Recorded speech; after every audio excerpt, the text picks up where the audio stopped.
Right, find the zeros of the function f of x equals x squared minus 9x plus 14. We want to write our answer like the example x equals 2 comma 3 with no spaces.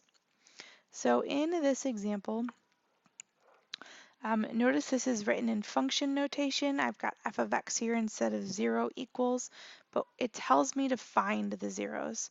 So in essence, we're doing what we did in our last question on the review.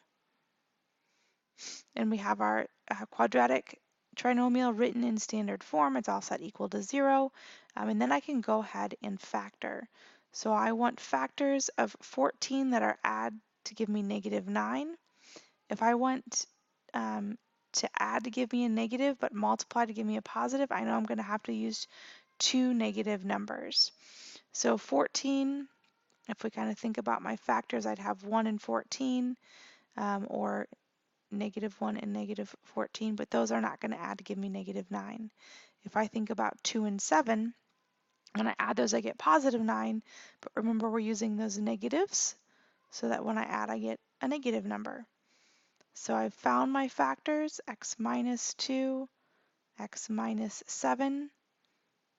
I'm finding the zeros, so I need to set them equal to 0. So I'm going to rewrite this, break up my two binomials and set each of them equal to 0. X minus 2, I'm going to add 2 to move it to the other side. So x would equal positive 2. And then I need to add 7 to the other side since it was subtraction, and x would equal 7. So when you're writing your answer in the OHS, you'll type x equals 2 comma 7. Those aren't the same numbers, but same idea.